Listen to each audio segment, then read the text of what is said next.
Welcome back to Basic Microeconomics. For today, we will be talking about demand and supply. So what is demand? Demand refers to the amount of some good or service consumers are willing and able to purchase at each price. So the law of demand states that as the price increases, consumers will purchase less of the specific commodity ceteris paribus. Ceteris paribus means in economics that one assumes that all other variables except those under immediate consideration are held constant. If we look at the other way around, so as the price decreases, then people will purchase more of the specific commodity. So this is natural, right? Because if the price of the good is high, we tend to buy less of it, or perhaps we will not buy the good if the price keeps on increasing. However, if the price of the good will decrease, there is a great likelihood that we will purchase more of the commodity. In relation to demand, we also have this demand curve. So the demand curve is a downwards sloping function reflecting the inverse relationship of price to quantity demanded. As we can recall in our previous slide, the price and the quantity demanded have an inverse relationship, where as the price increases, the quantity demanded decreases, and when the price decreases, the quantity demanded will increase. Now let's look back again at the demand curve for coffee.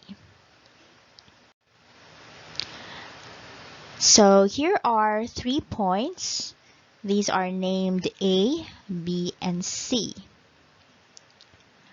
So the movement along the demand curve from B to A, or from B to C, or it could also be from A to C, or it could also be from C to A. So these are called as change in the quantity demanded.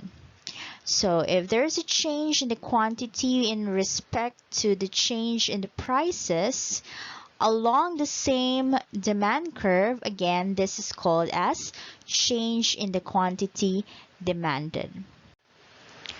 So now let's look at the demand function. This is a model that explains the change in the dependent variable, which is the quantity of the good X, caused by a change in each of the independent variables. So in this case, we're looking at the quantity of good X in response to the function of the following factors that affect the quantity of good X purchased by the buyer. So you have QX is the quantity of good X, PX is the price of the good, we have the price of the related goods, and we have income and then preference.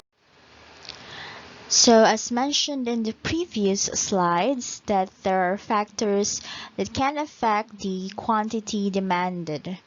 But those that are mentioned, such as the price of the good, the price of the related goods, income, and preferences, will cause a shifting of the demand curve either to the right, or it could also be to the left. And this shifting of the demand curve to the right or to the left is called as the change in demand. So as mentioned earlier, there are other factors aside from price that can cause a change in demand that is reflected in the shifting to the left or shifting to the right of the demand curve. These other factors that influences the demand is called as the non-price determinants of demand. So the first one, we have the tastes and preferences. So if the tastes and preferences of the buyers change, this will also shift the demand curve. If the buyers find a commodity more desirable, then an increase in demand will be observed.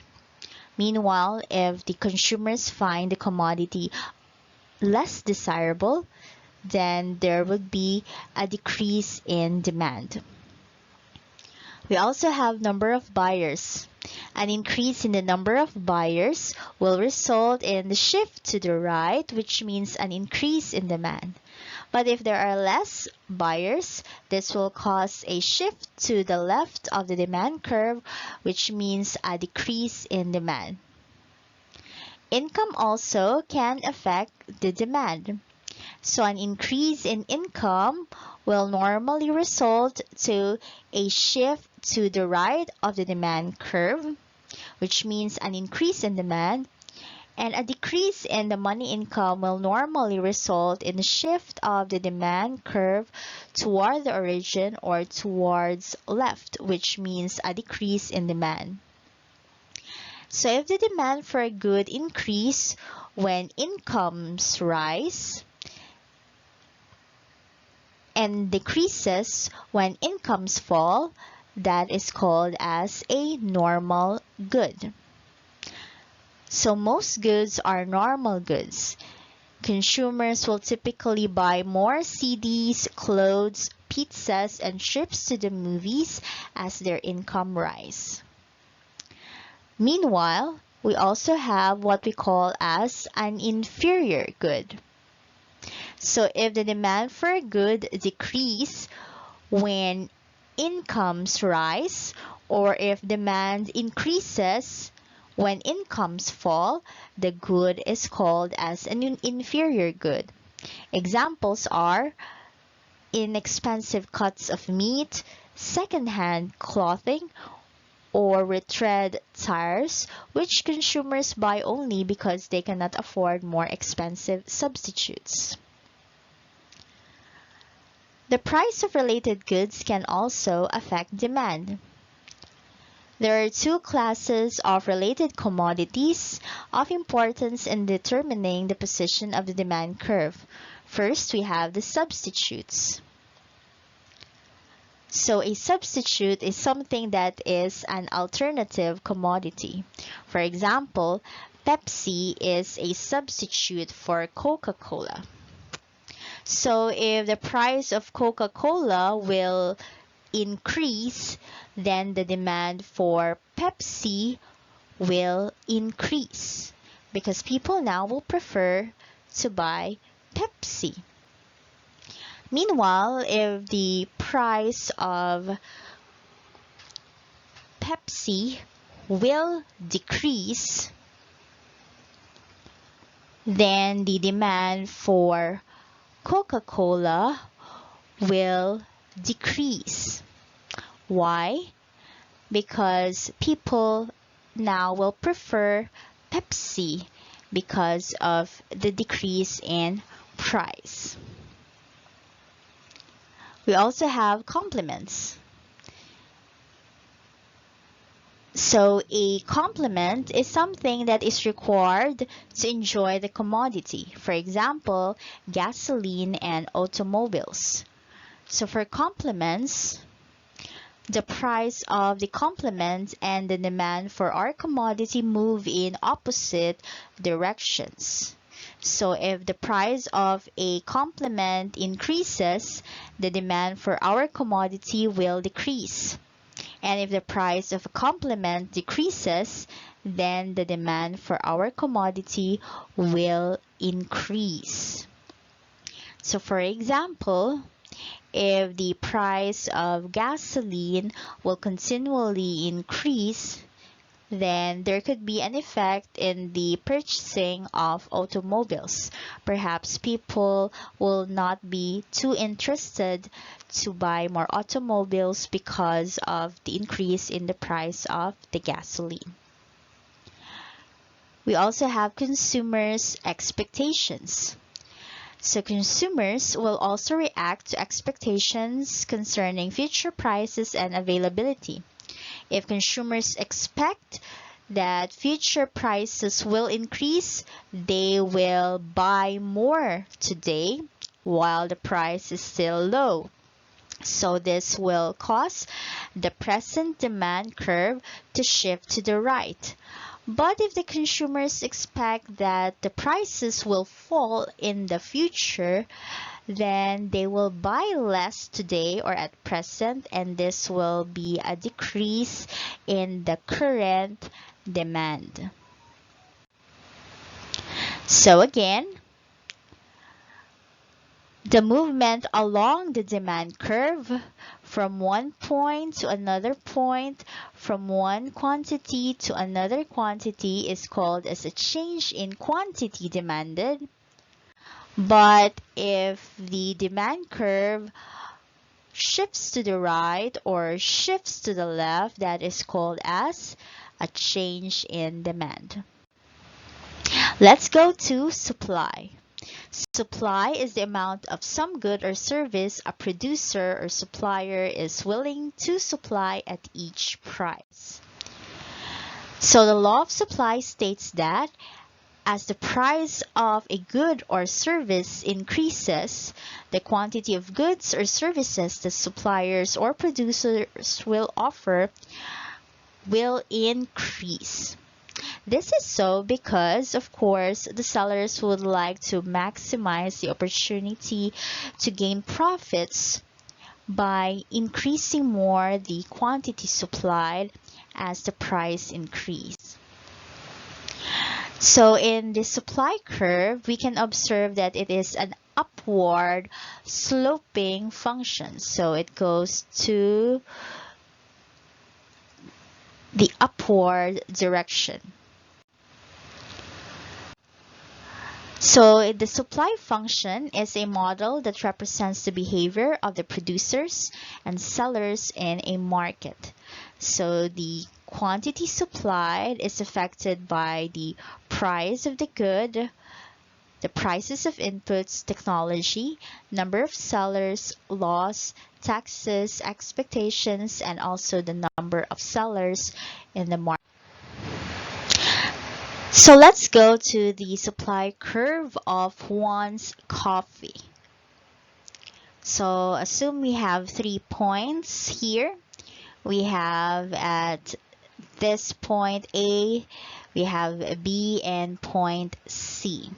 So every time there is an increase in the price, there's a corresponding change in the quantity supplied for every change in our price. So for example, if the price of coffee will become $2, observe that the quantity supplied will increase from 0 until the almost more than half, between 0 and 50. Or if the price of the coffee will become $4, we also have midway between 50 and 100. So this is around 75. So the movements from one point to another point along the same supply curve, this is called as a change in quantity supply.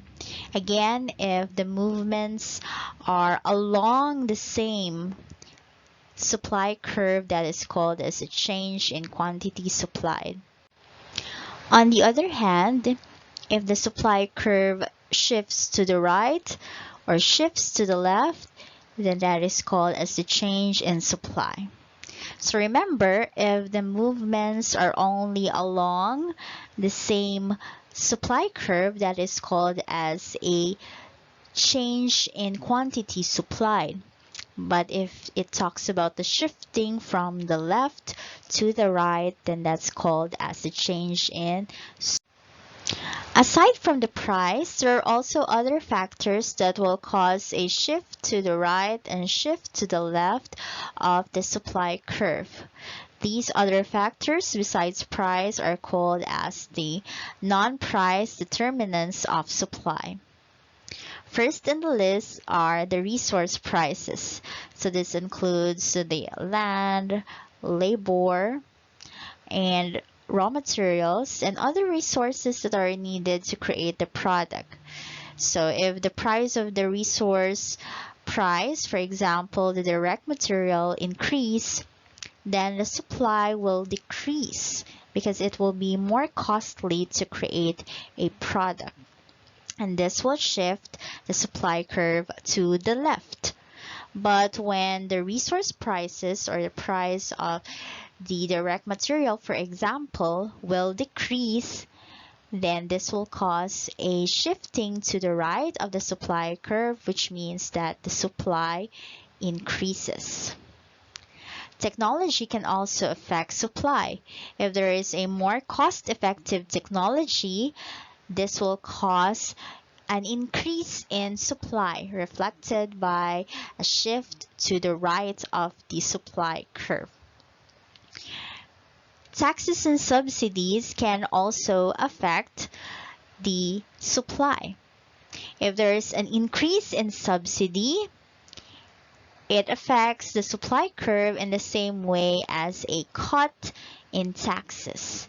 This will increase supply. So if there is a less tax, suppliers will be encouraged to produce more, because we all know that the taxes is among the expenses in production. So therefore, if there is a decrease in tax, this will induce sellers, suppliers, or producers to produce more and increase their supply. Prices of other goods can also affect supply. If the price of other goods a producer can supply increases, the producer will reallocate resources away from the current production, which will cause a decrease in supply to the goods with a higher market price. For example, if the price of corn drops, a farmer will supply more beans, which is another product that he can consider. Expectations concerning future prices can also affect supply.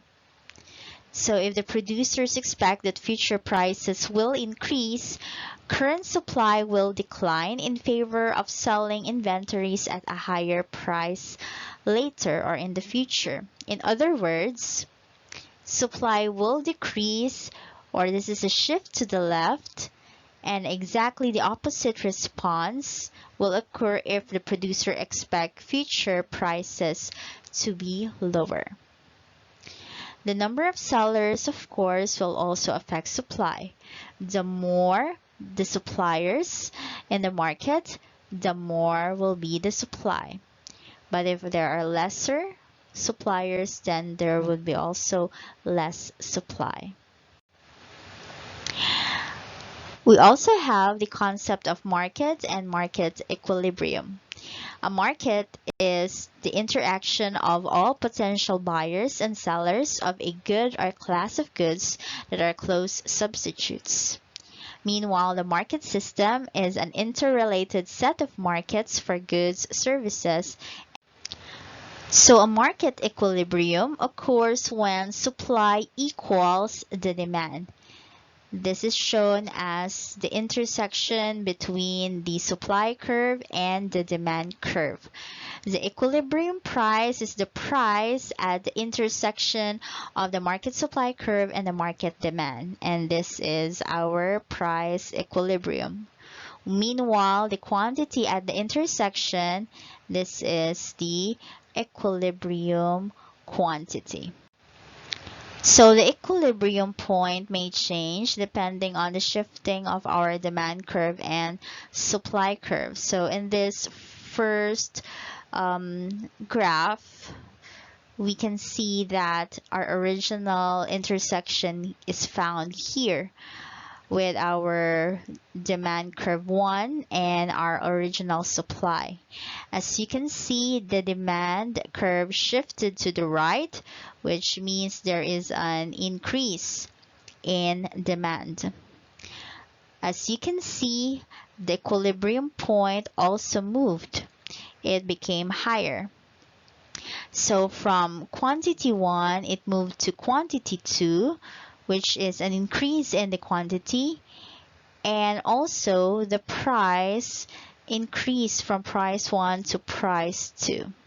So as you can see, when supply curve is constant, but the demand curve is moved to the right, both the equilibrium price and the equilibrium quantity increased.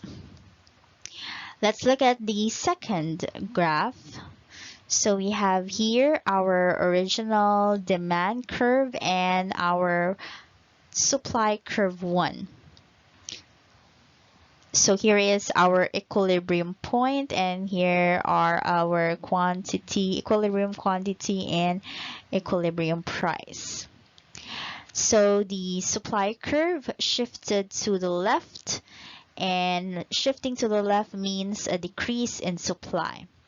Look at our equilibrium quantity and equilibrium price in our new supply curve. So as you can see, the price increased. So our equilibrium price increased, but our equilibrium quantity decreased. So what happens if the supply is not equal with the demand? So this will result to a shortage or a surplus. So a surplus happens if the market price is too high and the quantity demanded is less than the quantity supplied. So there are more supply than what is demanded by the consumers. So there is an excess supply. Meanwhile, shortage happens when the market price is below the equilibrium price and the quantity demanded is greater than the quantity supplied. So this means that people demand more of the product, but there's not enough supply to support the quantity demanded. And again, this will result to a shortage. So that's all for today. I hope you have learned something. So see you next time.